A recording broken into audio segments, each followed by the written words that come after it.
नमस्कार साथियों, मेरा नाम है आर.के. सिंह। संस्कृति आईएएस के यूट्यूब चैनल पर आप सभी का स्वागत है।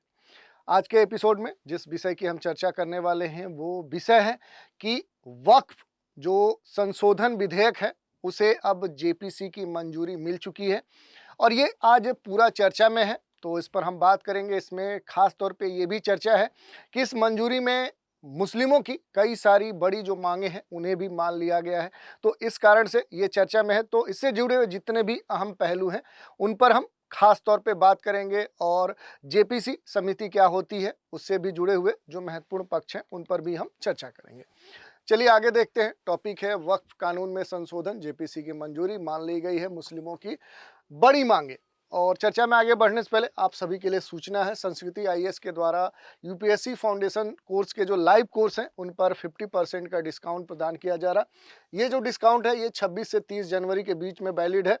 कोर्स की कई सारे यहाँ पर की फीचर्स दिए गए हैं। जैसे कोर्स जो वैधता है ये 3 वर्षों तक है, असीमित बार देखने की सुविधा दी जा रही है। प्रत्येक विषय और खंड पे प्रिंटेड क्लास नोट्स प्रोवाइड किए जा रहे हैं। नियमित क्लास टेस्ट होंगे जो पीटी और मेंस को ध्यान में रखते हुए होंगे। इसके अलावा संस्कृति आईएएस की जो मंथली मैगजीन है वो भी इन कोर्स के तहत प्रदान की जाएगी। तो ये सूचना थी। चलिए अब देखते हैं अपने टॉपिक पर और देखते हैं कि आखिर चर्चा में ये न्यूज़ क्यों है। तो देखिए, वक्फ बिल जो है और वक्फ बिल में 14 बदलाव हैं। बोर्ड में 2 गैर मुस्लिम जरूरी है, ये मान ली गई है। मुस्लिमों की बड़ी जो मांग थी और इस कारण से कहीं ना कहीं ये चर्चा में है। जेपीसी ने वक्फ जो संशोधन बिल है उसमें 14 जो बदलाव हैं उनको अब मंजूरी प्रदान कर दी है। हालांकि विपक्षी जो सांसद हैं उनकी ओर से रखे गए जो भी सुझाव हैं उनको नकार दिया गया है और इस कारण से ये जो मामला है अब चर्चा का विषय बना हुआ है। तो चलिए इसी से जुड़े हुए जितने भी प्रमुख पहलू हैं उन पर हम चर्चा करेंगे। सबसे पहले इससे जुड़े हुए कुछ महत्वपूर्ण बिंदुओं पर चर्चा करते हैं। तो 8 अगस्त को लोकसभा में कहीं ना कहीं जो वक्फ संशोधन बिल है ये पेश किया गया था, यहीं से इसकी शुरुआत हुई थी।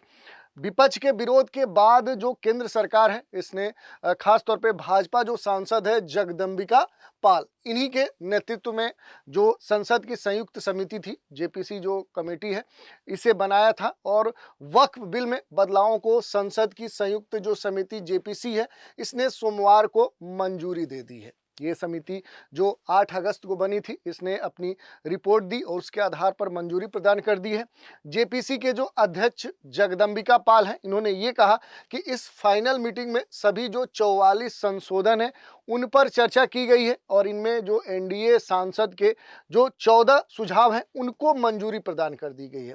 विपक्षी सदस्यों ने भी कुछ प्रस्ताव रखे थे लेकिन वोटिंग के दौरान उन्हें कहीं ना कहीं नकार दिया गया है और वक्फ संशोधन बिल पर जेपीसी बजट सत्र के दौरान अपनी रिपोर्ट पेश करेगी और ये बात कही गई है। अब सबसे महत्वपूर्ण जो विषय है उस पर हम बात करें कि जेपीसी के द्वारा जो भी स्वीकृत संशोधन है वो कौन से हैं, क्योंकि यही संशोधन सबसे अधिक चर्चा में है। तो देखिए, एक संशोधन बड़ा ही महत्वपूर्ण है कि 6 महीने के अंदर वेबसाइट पर देनी होगी प्रॉपर्टी की जानकारी। ये बात कही गई है कि विधेयक में मौजूदा जो कानून है उसके तहत जो भी रजिस्टर्ड प्रत्येक वक्फ के लिए प्रस्तावित जो कानून है उसके लागू होने से 6 महीने के भीतर ही अपनी जो वेबसाइट है उस पर संपत्ति का पूरा विवरण दर्ज करना होगा।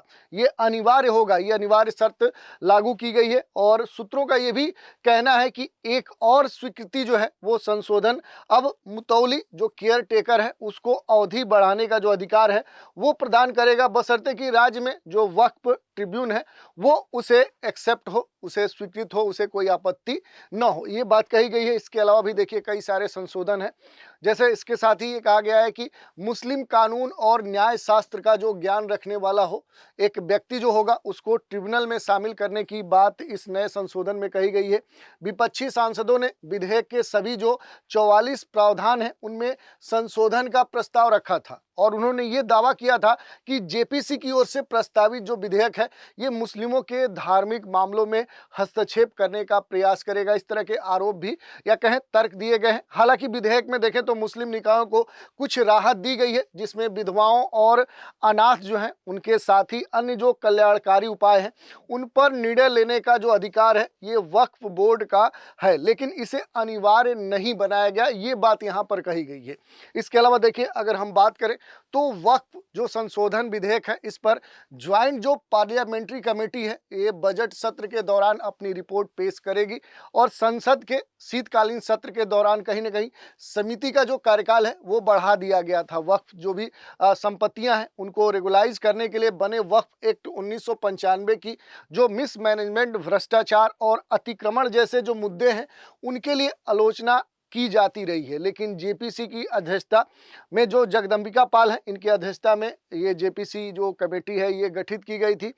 तो जगदम्बिका पाल ने ये कहा है कि समिति की तरफ से अपनाए गए जो संशोधन है ये कानून को और बेहतर और अधिक प्रभावशील बनाएंगे, ये बात कही गई है अध्यक्ष के द्वारा। इसके अलावा भी देखिए कई सारी बातें कही गई हैं, जैसे कलेक्टर को लेकर मुस्लिमों ने कुछ मानी है मांग। तो देखिए भाजपा सांसद जो बृजलाल हैं, इनके द्वारा प्रस्तावित स्वीकृत किए गए संशोधन में कहा गया है कि राज्य सरकार जो है ये कानून के मुताबिक जांच करने के लिए कलेक्टर रैंक से ऊपर किसी भी अधिकारी को अधिसूचना के जरिए नामित कर सकती है, क्योंकि कई जो मुस्लिम निकाय हैं उन्होंने कलेक्टर को दिए गए अधिकार पर आपत्ति जताई थी। उन्होंने ये तर्क दिया था कि जो कलेक्टर हैं वो राजस्व रिकॉर्ड के प्रमुख भी होते हैं और इसलिए उनके द्वारा कोई भी जो जांच है वो निष्पक्ष नहीं हो सकती, क्योंकि वह अपने कार्यकाल के जो दावे हैं या जो कह सकते हैं कि उनके अनुसार वो चलेंगे। तो इस कारण से इस तरह की बात या इस तरह के जो कह सकते हैं कि संशोधन है वो इसमें शामिल किए गए हैं। इसके अलावा देखिए ये कहा गया कि विवादित जो संपत्ति है, तो विवादित संपत्ति के संदर्भ में कहा गया कि विवादित संपत्ति नहीं कर सकेंगे दान। ये बड़ा ही महत्वपूर्ण पहलू है। इसमें यह कहा गया है कि एक संशोधन खास किया गया जिसके मुताबिक किसी भी विवादित जो प्रॉपर्टी है उसको वक्फ को नहीं दिया जा सकेगा, ऐसी बात कही गई है।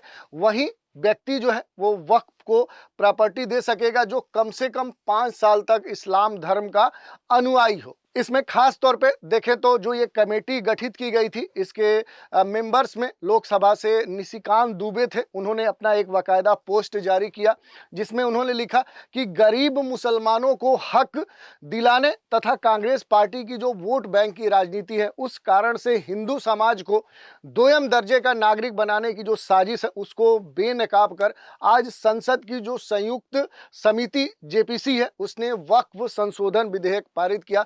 अब ये जो विधेयक है अब ये कानून बनेगा और इससे कहीं ना कहीं जो स्थितियां हैं वो पहले से बेहतर होंगी। चलिए देख लेते हैं, एक और बड़ा ही महत्वपूर्ण प्रश्न है कि वक्फ संपत्ति कौन कर सकता है घोषित। तो देखिए जो सूत्र हैं, सूत्रों के हवाले से ये कहा गया है कि हालांकि संशोधन में ये स्पष्ट किया गया है कि ऐसी मौजूदा जो एसेट्स हैं उनका नया कानून लागू होने से पहले पंजीकरण होना जरूरी है। विधेयक में कहा गया है कि कम से कम 5 साल तक इस्लाम का पालन करने वाला व्यक्ति ही वक्फ घोषित कर सकता है, जो कहीं ना कहीं इस्लामी कानून के तहत धार्मिक या धर्मार्थ उद्देश्यों के लिए विशेष रूप से समर्पित संपत्तियों को संदर्भित करता है।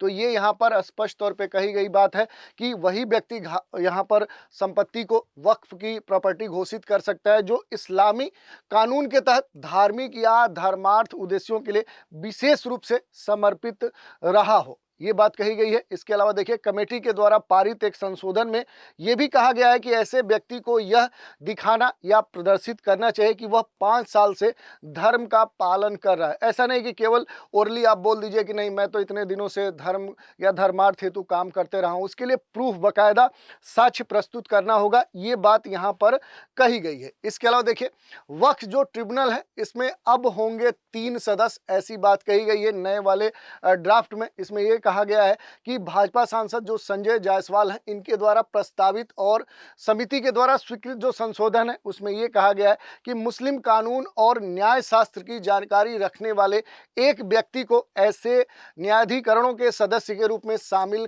किया जाएगा, ये बात कही गई है। इसमें एक चीज और देखने वाली बात है, वक्फ बोर्ड में अब 2 गैर मुस्लिम सदस्य होंगे। ये सबसे कह सकते हैं कि बड़ा ही महत्वपूर्ण संशोधन है, इसकी चर्चा भी हो रही है। इस बिल में पहले प्रावधान प्रावधान था कि राज्य जो है ये वक्फ बोर्ड और केंद्रीय वक्फ परिषद में 2 गैर मुस्लिम सदस्य अनिवार्य होंगे और इसमें बदलाव किया गया है। अब पदेन सदस्यों को इससे अलग कर दिया गया है, जिसका मतलब क्या है कि जो वक्फ परिषदें हैं, चाहे वो राज्य स्तर पे हो या अखिल भारतीय स्तर पे हो, कम से कम 2 और संभवतः अधिक सदस्य जो इस्लाम धर्म से नहीं होंगे, ये बात इसमें कहीं ना कहीं जोड़ी गई है। तो ये बड़ा ही महत्वपूर्ण बदलाव है। इसके अलावा ये कहा जा रहा है कि 31 जनवरी से शुरू हो रहा जो संसद का बजट सत्र है, इसी में कहीं ना कहीं सत्तारूढ़ जो एनडीए सरकार है अपने पहले चरण में ही कहीं ना कहीं विधेयक पारित करा सकता है, क्योंकि उसके पास लोकसभा और राज्यसभा दोनों में बहुमत है। और संशोधन में से एक संशोधन जो कि वक्फ बोर्ड में अब 2 के बजाय 4 गैर मुस्लिम सदस्य भी हो सकते हैं, ये चर्चा का विषय हो सकता है। इस पर मुस्लिम जो समूह है, विपक्षी जो दल है, उनकी ओर से आपत्ति भी की जा सकती है। ऐसे कई सारी बातें चर्चा में है। इसके अलावा देखिए, ये पूरा जो कह सकते हैं कि एक तरह से जो समिति के द्वारा स्वीकृत संशोधन बिल है, इस पर खास तौर पे देखें तो इस विधेयक पर जो विपक्षी दल है वो इस पे विरोध भी जता रहा है। जैसे संयुक्त जो समिति है, इसकी बैठक में विपक्षी सदस्यों ने एक बार फिर जोरदार विरोध किया और उन पर कहीं न कहीं लोकतांत्रिक जो प्रक्रिया है वो उस पर चोट पहुंचाने का आरोप लगाया। खासतौर पे तृणमूल कांग्रेस के सांसद हैं कल्याण बनर्जी, इन्होंने ये दावा किया कि सब कुछ पहले से तय था, यानी कि ये जो पूरी यहाँ पर कमेटी गठित की गई थी, उसने पहले से ही सब कुछ तय कर लिया था और इसमें जो विपक्षी सदस्य थे उनकी बातें नहीं मानी गई। और ख़ास तौर पे इनका ये कहना है कि किसी भी नियम और प्रक्रिया का पालन नहीं किया गया है और ख़ास तौर पे हम संशोधनों पे खंडवार चर्चा करना चाहते थे, यानी कि विपक्ष का ये दावा है कि हम इस पूरे जो भी ड्राफ्ट है इस पर खंडवार अलग अलग जो सेक्शंस हैं उन पर हम चर्चा चाहते थे, लेकिन इसकी अनुमति नहीं दी गई और अध्यक्ष ने संशोधन पेश किए और फिर हमारी बातों को सुने बिना ही घोषित कर दिया और ये लोकतंत्र के लिए ठीक नहीं है। लेकिन इस पूरे मामले पर देखें तो जो अध्यक्ष हैं, जो जेपीसी कमेटी वक्फ कह सकते हैं संशोधन विधेयक के लिए बनाई गई थी, उसके अध्यक्ष जो जगदम्बिका पाल हैं, उन्होंने कहा कि पूरी प्रक्रिया लोकतांत्रिक तरीके से पूरी की गई है और बहुमत की राय को ही प्राथमिकता दी गई है। जो आरोप विपक्षी सदस्य लगा रहे हैं ये बिल्कुल निराधार है। इसके अलावा आप देख सकते हैं वक्फ बोर्ड कानून में नए पुराने जो अंतर हैं, जो बड़े अंतर हैं, उनमें आप तुलना भी देख सकते हैं। जैसे देखिए, पहला जो आप संशोधन देख सकते हैं वो है सेक्शन 40 में रीजन टू बिलीव के तहत अगर वक्फ बोर्ड किसी प्रॉपर्टी पर दावा करता है तो उस जमीन पर दावा करने वाला सिर्फ ट्रिब्यूनल में ही अपील कर सकता था। लेकिन अब वक्फ बोर्ड का जो नया प्रस्तावित बिल है उसमें क्या कहा गया, देखिए, नए बिल के अनुसार जमीन पर दावा करने वाला जो ट्रिब्यूनल है, इसके अलावा रेवेन्यू कोर्ट और सिविल कोर्ट या फिर हाई कोर्ट में भी अपील कर सकेगा। तो ये एक बड़ा बदलाव हुआ है पहले वाले कह सकते हैं कि वक्फ जो बिल था और अब नया वाला जो प्रस्तावित विधेयक है। दूसरा देखिए जो बदलाव है उसमें क्या अंतर है कि वक्फ ट्रिब्यूनल का फैसला आखिरी माना जाता है, उसे चुनौती नहीं दी जा सकती। लेकिन अब नया जो ड्राफ्ट है उसमें ये कहा गया है कि अब वक्फ ट्रिब्यूनल के फैसले के खिलाफ हाई कोर्ट में अपील की जा सकती है। जहां पहले चुनौती नहीं दी जा सकती थी, अब ये बात परिवर्तित कर दी गई है। तीसरा देखिए, किसी जमीन पर मस्जिद हो या उसका जो उपयोग है वो इस्लामिक उद्देश्य के लिए हो तो वो ऑटोमेटिक वक्फ की संपत्ति हो जाती थी, ऐसी बात कही गई थी। लेकिन अब नए वाले जो विधेयक हैं इसमें अगर देखें तो जब तक किसी ने वक्फ को दान में जमीन नहीं दी हो, उस पर भले ही मस्जिद बनी हो, वह वक्फ की संपत्ति नहीं होगी। तो ये एक बड़ा बदलाव कह सकते हैं कि अधिकार को लेकर है। और चौथा जो बड़ा बदलाव हो रहा है वो ये है कि पहले वाले में ये कहा गया था कि वक्फ बोर्ड में महिला और बतौर सदस्य अन्य धर्म के जो लोग हैं इनकी एंट्री नहीं होगी। ये बड़ा बदलाव इस बार देखने को मिला है। और अब वाले में ये कहा गया कि वक्फ बोर्ड में 2 महिलाओं और अन्य धर्म के 2 सदस्यों को एंट्री मिलेगी, ऐसी बात कही गई है। तो इस तरह के बदलाव इस बार के कह सकते हैं कि जो वक्फ संशोधन विधेयक है उसमें देखने को मिल सकता है। इसके अलावा देखिए थोड़ा सा संक्षिप्त जानकारी है। जेपीसी जो कह सकते हैं ये कमेटी गठित की गई थी, इसमें लोकसभा के जो सदस्य थे जगदम्बिका जो पाल हैं ये इसके अध्यक्ष थे। इसके अलावा बहुत सारे जो लोग थे वो इसके मेंबर थे। जेपीसी पे में राज्यसभा के भी बहुत सारे सदस्य थे जिसमें बृजलाल की खास तौर पे भूमिका रही है। और इनके जो नाम हैं वो यहाँ पर दिए गए हैं। इसके अलावा देखिए अगर हम बात कर लें तो थोड़ी सी जानकारी जेपीसी के बारे में भी हम देख सकते हैं कि आखिर क्या होती है जेपीसी। तो देखिए जेपीसी के बारे में डिटेल से यहाँ पर दिया गया है कि संयुक्त जो संसदीय समिति है, ज्वाइंट जो पार्लियामेंट्री कमेटी होती है, ये इसका जो उद्देश्य होता है, भारतीय संसदीय जो प्रणाली है उसमें संयुक्त संसदीय समिति एक शक्तिशाली जांच निकाय के तौर पे होती है जिसे कई सारे अधिकार प्राप्त होते हैं। इसमें कई दलों के सदस्य शामिल होते हैं। आमतौर पे किसी बिल के प्रावधानों या किसी अन्य जैसे घोटाले जैसे जो मुद्दे हैं उन पे जांच के लिए संयुक्त जो समिति होती है उसका गठन किया जाता है। अगर इसके स्ट्रक्चर की बात करें तो अस्थायी जो समितियां हैं उनमें मुख्य रूप से चयन और संयुक्त संसदीय समिति शामिल होती है। और संयुक्त जो संसदीय समिति है ये किसी बिल या मुद्दे पर गहन जांच के लिए गठित की जाती है और इसमें खास तौर पे राज्यसभा लोकसभा दोनों के सदस्य जो होते हैं वो शामिल किए जाते हैं। गठन की अगर हम चर्चा करें तो जेपीसी यानी संयुक्त संसदीय समिति का जो गठन है ये करने के लिए संसद के एक सदन के द्वारा बकायदा एक प्रस्ताव लाया जाता है और दूसरे सदन से इस पर सहमति ली जाती है। इसके बाद दल अपने सदस्यों के नाम जेपीसी के लिए आगे बढ़ाता है और फिर वो उसमें शामिल किए जाते हैं। सदस्यों की संख्या की बात करें तो संयुक्त जो संसदीय समिति है इसमें सदस्यों की जो संख्या है वो निश्चित नहीं होती है कि 2 होंगे, 4 होंगे, 8 होंगे, 10 होंगे, लेकिन इसके निर्माण के समय ये ध्यान रखा जाता है कि अधिक से अधिक पार्टियों के सदस्यों की भागीदारी इसमें की जाए ताकि आमतौर पे जो समिति है इसमें बहुमत वाले या फिर सबसे बड़े दल के जो सदस्य हैं वो सबसे अधिक होते हैं। और लोकसभा स्पीकर समिति के अध्यक्ष का चुनाव करते हैं। जैसा कि इस बार जो ये वक्फ जो संशोधन विधेयक है इसके लिए जो अध्यक्ष थे वो जगदम्बिका पाल थे। तो ये हमने देख लिया। इसके अलावा जो इसकी शक्तियां होती हैं, अगर इसके पावर्स की बात करें तो जेपीसी को जिस उद्देश्य से गठित किया गया है उससे संबंधित जो भी साक्ष्य हैं, जो तथ्य हैं वो जुटाने के लिए कहीं ना कहीं प्रस्ताव पारित किया जाता है। और दूसरे सदन की बात करें तो खास तौर पे ये जो तथ्य जुटाने की बात हो रही है उसके पास किसी भी व्यक्ति संस्था पक्ष को बुलाने और पूछताछ करने का एक तरह से जो अधिकार है वो दिया गया है। साथ ही मामले से जुड़े किसी भी माध्यम से सबूत जुटाने का जो पावर है, जो हक है, वो इन्हें दिया गया रहता है। इसके अलावा देखिए अगर हम बात करें तो गोपनीयता, अगर प्राइवेसी की बात करें तो जनहित के जो मामले हैं उनको छोड़कर समिति की कार्रवाई और निष्कर्ष को पूरी तरह से प्राइवेट रखा जाता है। चाहे सरकार या राज्य देश की सुरक्षा से जुड़े जो भी दस्तावेज हैं उनको वापस ले सकती है। तो कुछ खास परिस्थितियों में कह सकते हैं कि डेटा को डिस्क्लोज किया जाता है, उनके साथ शेयर किया जाता है। बाकी परिस्थितियों में कहीं ना कहीं प्राइवेसी का पूरा ध्यान रखा जाता है।